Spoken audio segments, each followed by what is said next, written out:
One of my favorite things to do as a kid on Friday night was hit up the local plaza right down the street from our house. Arguably the best regional pizza chain where I was, had exorbitantly priced but criminally delicious pies, absolutely caked in pepperoni that were to die for. And with the amount of grease these things contained, it very well may have been trying to. Nevertheless, they made for a fantastic end of the school week reward. We'd place an order, and then while waiting for the pie to bake, we'd drop in next door to the local Blockbuster and pick out a movie to enjoy that night, and if I was lucky, also a game to waste the weekend on. For those too young to have experienced it, it's hard to express how fun it was to walk those aisles. Having all this media literally surrounding you, ripe for the picking, never knowing what you'd find. I stumbled across new Godzilla movies I hadn't heard of before at Blockbuster, discovered some anime I'd never heard of, and had my tiny mind blown when I rented a Dragon Ball Z tape only to realize the thing was uncensored. And I first rented Guilty Gear, to this day one of my favorite video game franchises. It was a great time, almost entirely due to the fact that so much of the media you'd encounter was gated off and only accessible here. It felt like a genuine treat to have so much at your fingertips, yet only while in the building. One of my favorite things about Blockbuster, that only later did I realize was a sign of its decline, was that they eventually started straight up selling stock they wanted to clear out of their inventory. You could score games and DVDs for a fraction of what they cost from a traditional store or even specialty shops, simply because they just wanted to get rid of the things ASAP. I scored some great PS1 games like Siphon Filter for like $7 off those sell racks. They made for an extra treat on the way out, especially as I got older and had my own disposable income to throw at an impulse buy here and there. I still distinctly remember one of the last times I went into that Blockbuster and took a peek at that rack. I found a copy of Kung Pao Enter the Fist for a measly $3. I first watched that movie at a friend's house and absolutely loved it and knew I had to have it. I brought the case to the front counter to check out, and the guy ringing me up slowly took the case, looked over at the rack, and then back to me. You know, the DVDs on that rack have a strict no return policy, but when you come back saying how much you hated this movie, I'll make an exception for you. I remember taking a moment to process what he said before laughing hysterically and assuring the guy that I'd be fine, paid for the movie, and walked out.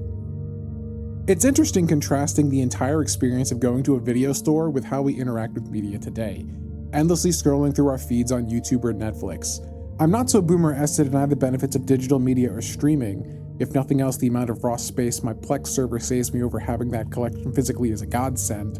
But there's no denying that there was something more personal and more grounded about the physical interaction of media on a shelf, making decisions based solely on the back of a box and a prayer instead of IMDb ratings, and interacting with other human beings to check out instead of an algorithm's cold suggestion. Being an old fuck, I have the interesting experience of living through the digital conversion. I was an early adopter, being absolutely spellbound by the potential of the web, a place where anyone could make things, a space where permission wasn't a prerequisite for creativity. Discovering sites like Albino Black Sheep and Newgrounds was what really solidified for me that it was people who made art, not companies, and there was no reason I couldn't be one of those people.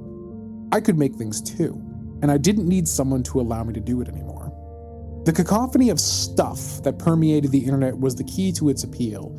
Traditional media had always been so siloed, so regulated. Movies, television, books, no matter what kind of media you chose, you always kind of had a ballpark idea of what you were going to get.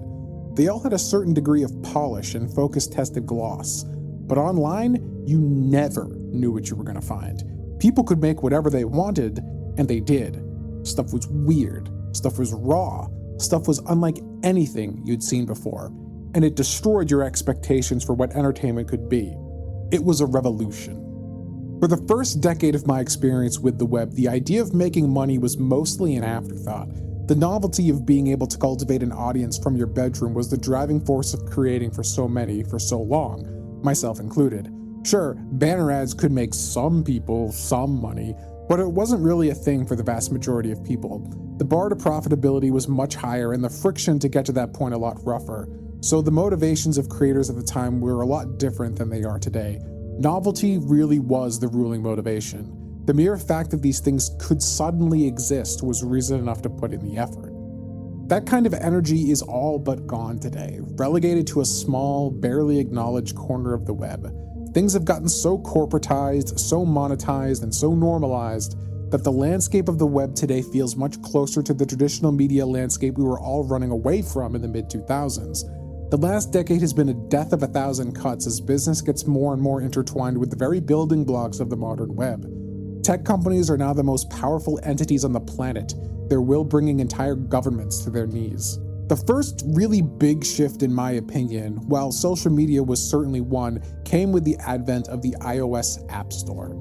This was the new gold rush for digital spending, and its ramifications for the web are still being felt today. This was the shift where the web and commerce became intrinsically linked. Having the internet constantly in your pocket was already a massive shift. Before the smartphone, the internet was a thing you chose to sit down at and interact with for a set period, then got up and left when you were done. Putting it in your pocket meant it was always with you and, ironically enough, became, for lack of a better word, a sort of metaverse, a parallel space that is now intertwined with everyday life. It also became something that everyone interacted with, the smartphone bringing internet adoption to a level unheard of beforehand. And with eyeballs came potential customers. As soon as the App Store proved you could make money at scale with little upfront cost, the floodgates opened, and the attention economy as we know it was born. Big business never really hit the brakes on this model either, with pretty much every day since the App Store's introduction bringing us one step closer to the hellscape we find ourselves in today. The tools got more powerful, the persuasion models more effective, the dark patterns more devious, and the enshittification more all-encompassing. It's only been in the last few years that generative AI has upped the ante to an entirely new degree, with creativity itself being commoditized to a point unimaginable even at the start of the decade.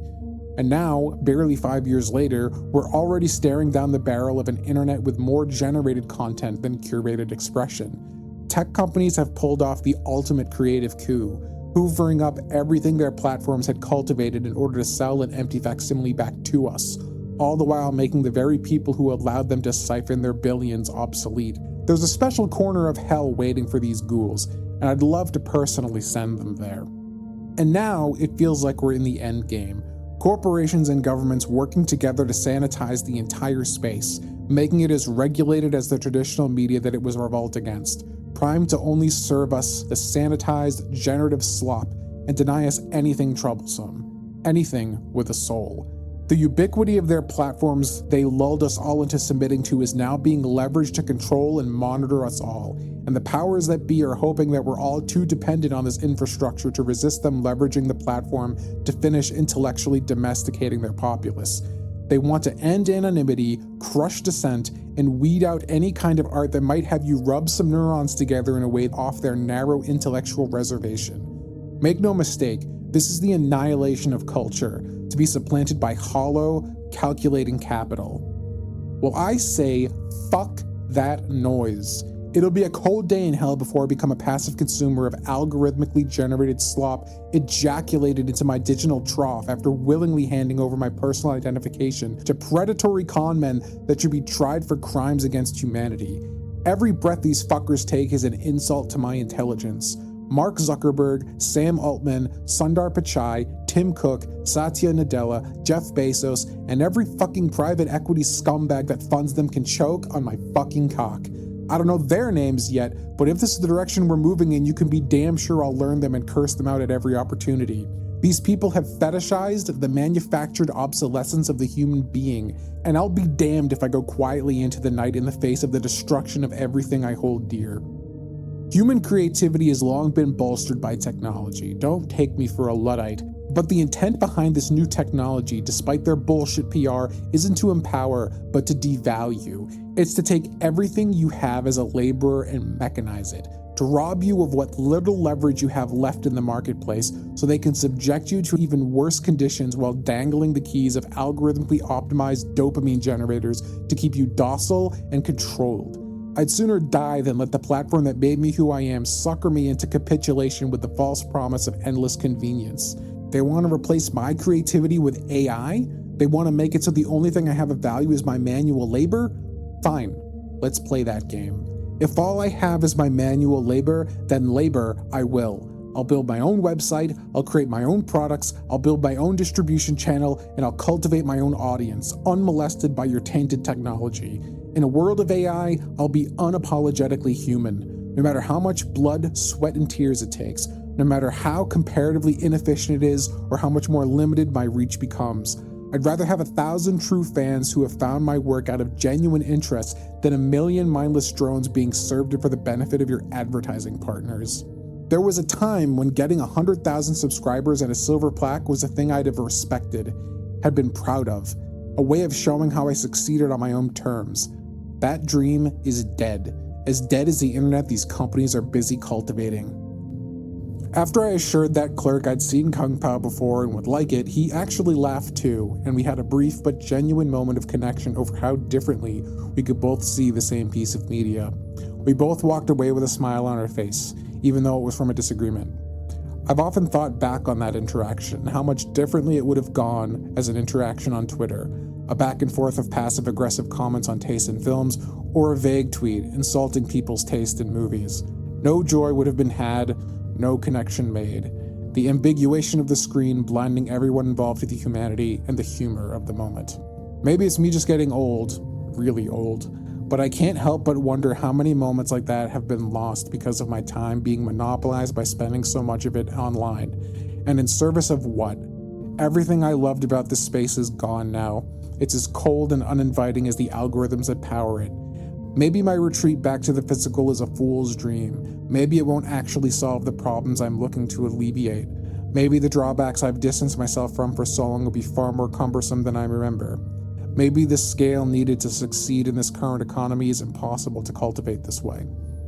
But I think back to that sense of wonder of holding a new VHS in my hand, or sitting around a tube TV with a new game while enjoying a pizza with my friends, then looking back to the hellscape that is my YouTube and Twitter feeds, and I can't help but at least want to try.